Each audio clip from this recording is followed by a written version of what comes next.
Excited to get to this day. Practice number one seems like it's been forever to come, but kids responded very well. I thought our offense in particular, there's a lot of guys in the right places at the right time, getting lined up. Today was obviously basic install, and our kids responded very, very well. Good energy defensively, same thing. Worked on the punt game on special teams, so a good start to the day. There's a number of guys that are injured or banged that haven't been participating. Mike Taylor wasn't out there from us on defense side of the ball. Jared Abadaris, we might get him back the second half of the spring. And also Jacob Pedersen might be back for the second half of spring. They've just got some ailments that they're trying to work through right now. But otherwise, I'll open it up. So was it surgery at all for Abadaris? Nope. He's just kind of got a foot issue that he kind of irritated late in the season in the bowl game. We've kind of restricted him a little bit, and they've wanted to give him another 3 or 4 weeks to heal.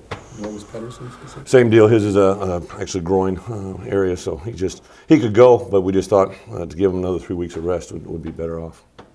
Do you have any more updates on Budmeyer? Have you learned it? No, John is going to 2 different facilities. He's going to one today to get some further testing, and then next week as well. And hopefully we're going to get some answers for him to move forward. But he's in a position now where we're just, with school, we had to kind of withdraw him for some hours, and just because he's had so much time away. And hope and pray for John. Really good things to hopefully happen here in the next couple of weeks, because it's been a difficult time for him and his family.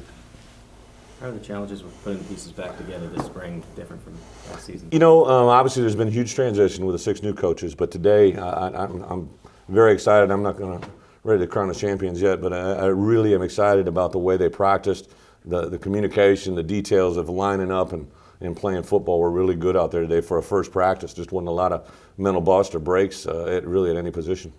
I know it's early, but with all the new coaches, how was the chemistry with them and all your players? I'm very glad that we pushed back spring ball almost 2 more weeks, just because I knew that we needed the coaches to kind of talk through things a little bit more in the meeting room, and gave us a little bit more time to meet with our players before we hit the field than we normally have in the past. So I think that was good, and we've made very good use of the first practice. And again, I think guys are communicating, guys are excited. There's great energy out there.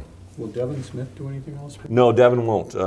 Devon kind of had a double thing going on. He's still got the foot, which is almost completely healed, but also had some groin issues going back to a year ago, and had a procedure done that he's right on the cusp. I don't know if he'll do any spring ball. He might get some non-contact stuff, but should be good for the fall. How about Havens? Robbie won't. Again, he had shoulder surgery, I would say 2 weeks after the bowl game, so he on a timeline, he's doing great. He's ahead of schedule, but he won't be involved in any contact drills in the spring here. With Hammock being the only returning coach on offense, does he have a bigger role, maybe in relationship with the players?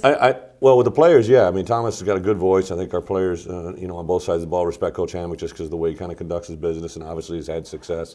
I think it's been critical to have that voice to kind of balance what was said in the past as well as what's said now. And also, I think Luke Swan and Bart Miller, 2 of my GAs, have been instrumental. And, because there's a lot of verbiage that we kept moving forward, but there's also a lot of things that we changed. And I think the marriage of that together has been really good. Do you have a lot more trust in him now, especially making him recruiting coordinator? Coach Hammock? I've known Thomas for a long time, so when he came in the door, I was ready to give him a lot of responsibility. And then just the way he handled his business during that transition, and he had some opportunities to leave us and didn't waffle at all.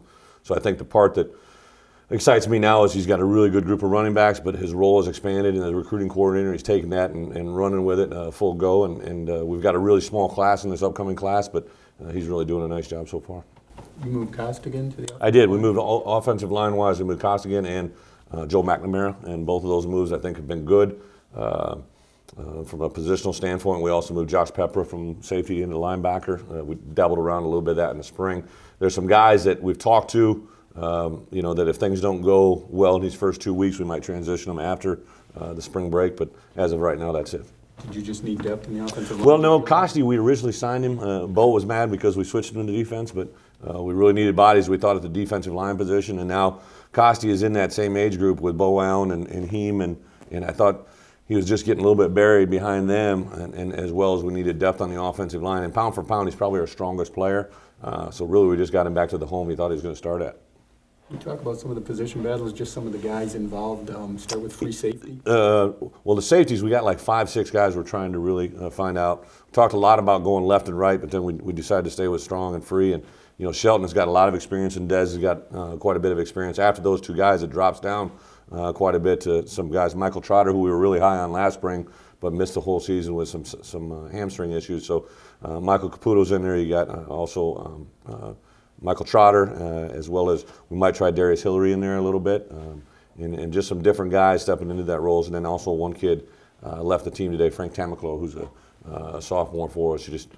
Football is not where it needs to be for him right now, and one of the sad days of my coaching profession, because you really want a kid to stay with us. Just for him and his situation, it's best for him to move on. He'll stay in school here, and we'll give him all the support we can. How about right guard? You know, at guard, we've got two guys working in there. Casey Dean's working in there at right guard. We also are going to roll Rob Burge in there, as well as Tyler Merritt's. Dallas Llewellyn, when he gets back, is another guy.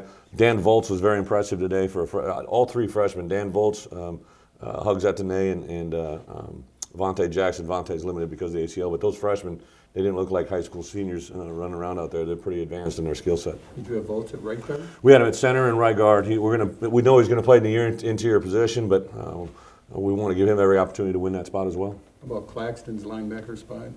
Well, you know, Landish was in there, but because Michael Taylor's not going, you know, we rotating Connor O'Neill. We got Landish in there. We got Derek Watt. We got Jake Kiefer. Rotating a lot of guys through there and trying to find out who's got the best mix.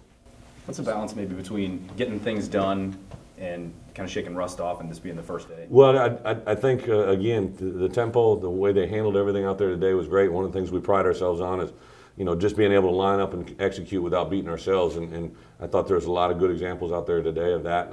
Simple things, you know, in offense, everybody started with a ball security drill to emphasize how important that ball security is. Defensively, we started with a pursuit drill, trying to teach guys how to leverage the football, how to run in the alley and make plays. So I think we started right as a coaching staff, and hopefully the kids will respond. So Casey Dean is back on the team full-time? Yep, Casey rejoined us probably about midway through February. Once there was some transition, you know, him and Coach Bo didn't really see eye to eye, so he reached out to us, and a couple of the kids on the teams reached out, and I sat him down, and you know, he's on a path that he knows he's got to stay on for him to be here and be a part of what we're going to do move forward. Will you get much out of David Gilbert this spring? David is actually going to have a 2 weeks ago, I believe it was, he had an x-ray and it was healing in a fashion that they felt better to stay right on course, don't irritate it, and then there's a good chance we might get him for the last 2 to 3 weeks of spring ball. Is there one position battle you're kind of looking at the most, maybe besides quarterback? No, they're all, you know, the quarterback gets attention because the pretty boys, everybody always wants to write about him. But I think that, you know, I love watching what Tom was asked about right guard. You know, I love watching the defensive line. You got Jordan Cahoot, you got Ethan Hemer, and you got Bo Allen. All those guys want to be the starting tackle. So just amongst those three guys, there's great competition. You got Muldoon and Zagzebski and a host of defensive ends that want to be that next guy. You know, so there's great position battles going on all over the place. What's the biggest change you've seen in Zagzebski? Zagzebski, physically, I don't know if you've seen, you know, he's just filled out. You know, he's always been. I remember the first time I ever saw the kid. He was a sophomore in high school, blonde curly hair, shirt off at camp and jacked up. You know, and you're like, geez, that's the guy that you want. Now it's kind of just broadened. He's probably weighing 255 now, I think, and just really has transformed his body into something special. I think you said at Pro Day there'd be something like 13 guys in NFL camps.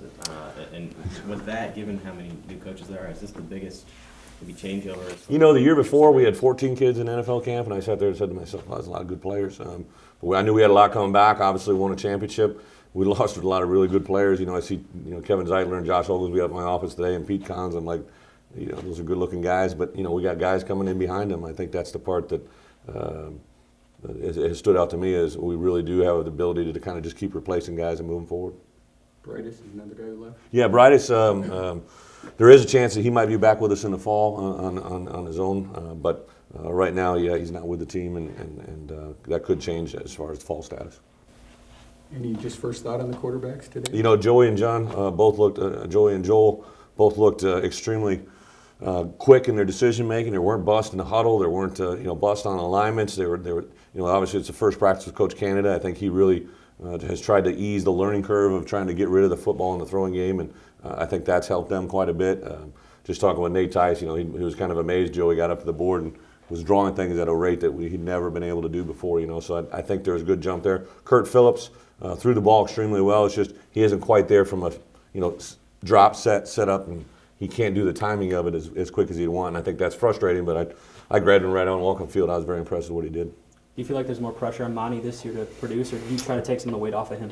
Well, I think the one thing Monty's only worried about his performance. He's not trying to produce the same numbers. He's not trying to do anything other than trying to win football games and play his best football. And he's trained extremely hard. He looks extremely fast, and he has added about 5 pounds. So it's going to be fun to see him continue to grow. James White looked really good today, as well as Melvin Gordon broke one through. Jeff Lewis practiced, but he's a little bit. He tweaked his hamstring 2 weeks ago, so he's not quite full throttle yet. Have you seen Monty really emerging as a leader? 'Cause He has. I talked think. about that. Yeah, I think he has.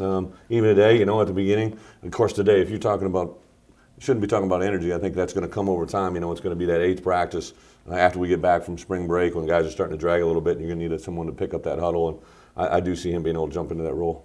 Which of the wide receivers do you think is going to make the biggest jump this spring? Well, I really think Duck began to feel that confidence in the huddle, and well as where he carried himself towards the end of the year. And obviously that big play in the championship game, I think, boosted that. But all year long, there was just little things he did during the course of the weeks of preparation as well as on game days. You're like, okay, this guy's going to step forward. He's got 2 years of eligibility.